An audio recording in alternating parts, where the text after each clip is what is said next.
Assalamualaikum warahmatullahi wabarakatuh.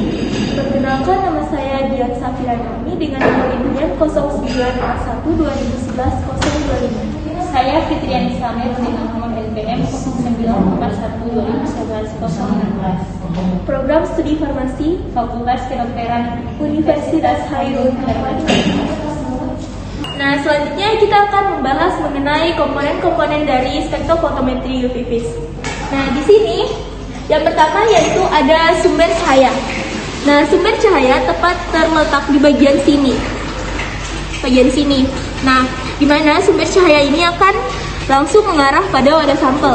Nah, sumber cahaya seperti yang sudah dijelaskan tadi memiliki dua sumber cahaya. Yang pertama yaitu sumber cahaya dari sinar ultraviolet, di mana ultraviolet ini berasal dari lampu hidrogen yang memiliki warna hijau kebiruan dengan panjang gelombang yaitu 200 sampai dengan 400 nanometer. Nah, sumber cahaya yang kedua yaitu visible atau cahaya tampak, di mana sumber cahaya ini berasal dari lampu wolfram dengan warna yaitu ungu, pink, merah.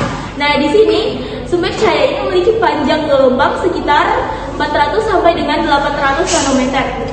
Nah, selanjutnya ada yang namanya, sumber cahaya ini akan dipancarkan dalam bentuk polikromatis atau luas. Nah, karena luas maka dia harus diubah dulu karena luas atau polikromatis. Nah, karena dia bersifat polikromatis atau luas, maka dari itu harus diubah dulu menjadi monokromatis atau lebih sempit lagi agar bisa masuk ke wadah sampel. Nah, yang berperan dalam mengubah cahaya polikromatis menjadi monokromatis yaitu disebut dengan monokromator. Monokromator tepat berada di dalam alat ini. Sudah bisa terlihat. Nah, selanjutnya setelah monokromator mengubah cahaya menjadi monokromatis, lalu cahaya tersebut akan langsung mengarah ke wadah sampel. Nah, di sini wadah sampel itu berupa kuvet. Nah, kuvet ini tepat terletak pada sel absorban. Nah, di sini ada dua, yaitu ada yang namanya absorban. Ini namanya monoabsorban, di mana monoabsorban ini dia bentuknya seperti ini, di mana dia hanya bisa menganalisis sampel yang tidak terlalu banyak atau hanya sampel dan satunya larutan pembanding atau larutan baku. Nah, selanjutnya cara memegangnya.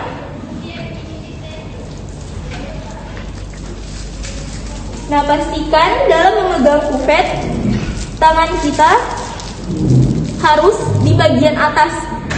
Nah, dalam memasukkan cairan atau sampelnya, pertama kali harus dibilas dulu. Nah, dalam pembilasan ini kita harus menggunakan jenis larutan yang sama. Hal ini untuk mengurangi kesalahan dalam pembacaan absorbansi, karena sinyal itu bisa saja mengabsorbansi cahaya sehingga pembacaannya bisa terbaca. Nah, maka dari itu harus kita bilas dengan cairan yang sama.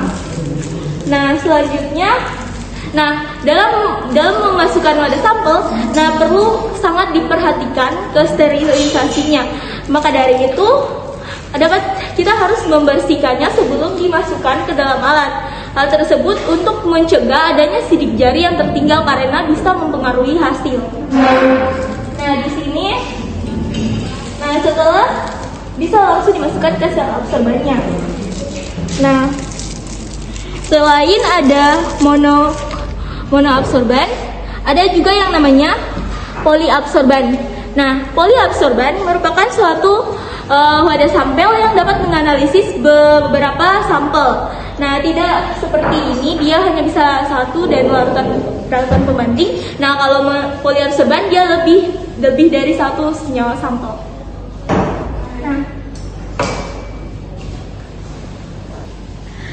Nah, di dalam wadah sampel tadi akan terjadi absorbansi. Nah, absorbansi ini merupakan suatu serapan di mana sampel menyerap atau mengabsorbansi cahaya, disebut dengan absorbansi. Nah, selain itu ada juga transmitan. Nah, transmitan ini berupa cahaya yang masuk maupun keluar, masuk dan keluar melewati kuvet. Nah, selanjutnya hasil dari absorbansi tersebut akan dipaparkan dalam bentuk sinar. Ada detektor. Nah, kemudian sinar tersebut akan diubah menjadi spektrum oleh detektor. Selanjutnya, detektor ini akan meneruskan hasil dari spektrum tadi ke rekorder dalam bentuk grafik. Nah, grafik yang terbaca itu kurang lebihnya seperti ini, di mana sumbu Y merupakan absorbasi dan sumbu X merupakan daerah panjang gelombang. Nah, ini yang dinamakan dengan spektrum. Di mana spektrum yang terbaca di sini merupakan spektrum dari gugus kromofor atau oksokron. Sekian itu saja yang dapat kami sampaikan. Kurang dan lebihnya kami mohon maaf. Wabillahi taufiq wal hidayah. Wassalamualaikum warahmatullahi wabarakatuh.